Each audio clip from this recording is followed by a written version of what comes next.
Hey there, YouTubers. Today I thought I'm going to do my Mr. Men book, Mr. Mean.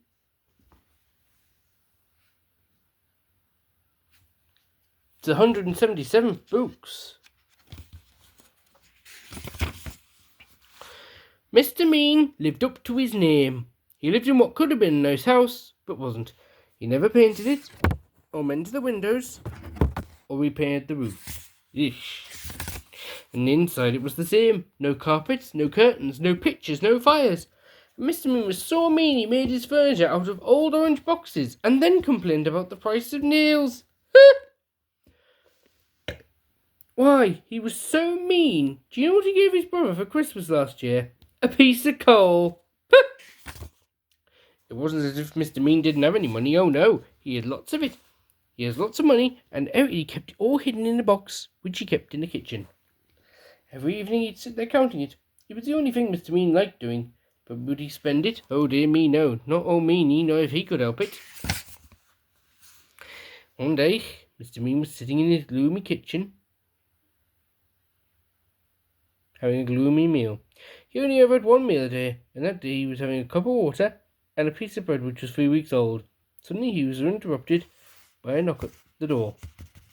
Drat, he said, because he didn't like people. Drat and bother. He opened the door, and there on his doorstep stood a wizard. A rather fat wizard. Hello, said the wizard. I wonder if by any chance, as it's such a warm day, you could possibly, if it's not too much trouble, be so kind as to, if it's not inconvenient, perhaps as I'm very thirsty, provide me with, do you think, a glass, if it's not too much to ask, of water, please? He was a very wordy wizard. No, replied Mr. Mean rudely, and shut the door in his face. And went back into his kitchen to finish his meagre meal. But there, standing in front of him, was the wizard. How did you get in? Gasped Mr. Mean. Well, replied the wizard, it was by, how shall I put it? I just, waved the old, what's-his-name, magic wand, don't you know? And, well, here I am, if you know what I mean. You must be very poor, he remarked kindly, looking around. Oh, yes, I am, lied Mr. Mean. Then perhaps I can help you, said the wizard, pulling up a box to sit down on. The box didn't move, so the wizard pulled it harder, and this time it did move. In fact, it tipped up and spilled all Mr. Mean's money all over the floor. Well, exclaimed the wizard, eyeing the money rolling all over the kitchen floor. Well. It would appear to me, he continued, that you, sir, are an old meanie. Mr. Mean didn't know him. He was too busy scrubbing all over the floor trying to pick up his money. And me neither the wizard need to be taught a lesson. So saying, he waved his magic wand and... all the money turned into potatoes! Potatoes! Poor Mr. Mean. Oh dear me. Well, please send my money back into money, Mr. Wizard. Oh, please, he begged. Perhaps, replied the wizard. But on the other hand, taking all your into account by and large, things being what they are on the face of it, perhaps not.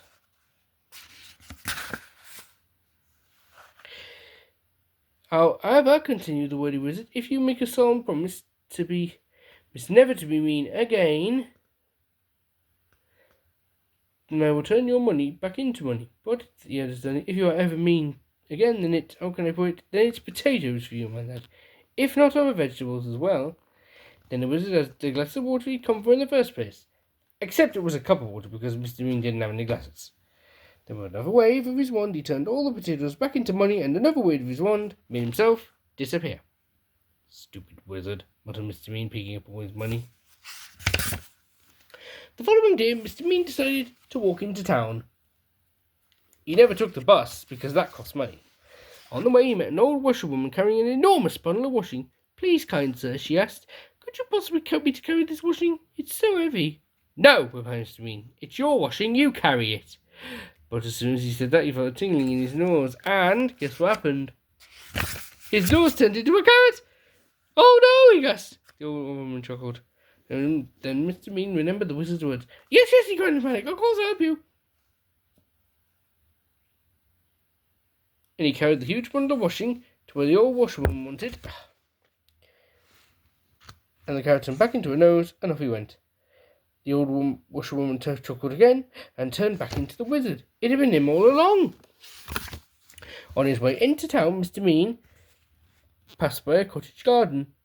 In the garden done, there was an old man chopping wood. He saw Mr. Bean going past and called out, "Excuse me," he called. "Could you give me an old man a bit of a hand, young fellow, my lad?" "No," replied Mr. Bean. "It's your wood. You chop it." But as soon as the words had passed his lips, guess what happened? No? I'll tell you. And you're going to laugh when you hear this. His ears turned into tomatoes! Oh no! Yes, the old man chuckled. And then Mr. Bean remembered the wizard's words. Yes, he cried. Of course I'll give you a hand. And he chopped and chopped until all the wood was cut. And the tomatoes turned back into ears, and off he went. The old man chuckled again and turned back into the wizard. He was teaching Mr. Bean a lesson, just as he promised. Eventually, Mr. Bean arrived in the town. There was a little boy crying because his ball had got stuck on top of the wall. "Please, sir," cried the boy. "Please, sir, can you reach that ball down for me?" "No," responded Mr. Bean. "It's your ball. You—" Then he stopped. There was a funny tingling feeling in his feet. Yes, he said to me. "Of course I will." He reached up and passed the ball to the boy and went on his way looking anxiously at his feet. The little boy stopped crying and turned into the wizard. "I think," he said to himself, "I think that Mr. Mean, by and large, is beginning, if I'm not very much mistaken, to be not quite so mean. And I think, although I could be wrong, although I never am, that he has, thank goodness, learned his lesson." Boy, what a wordy wizard he is. And today, Mr. Mean is nothing like so mean as he used to be. And he doesn't keep his money in a box in the kitchen anymore. No, he spent it on having his house mended and painted and made spick and span. And he's turned into quite a generous sort of fellow. Goodness, he's so generous. Do you know what he gave his brother last Christmas? 2 pieces of coal. Wasn't that funny? And just be careful not to be as mean as Mr. Mean is, in case there's any wizards about. The results might be quite bizarre. Hope you enjoyed it. Toodles!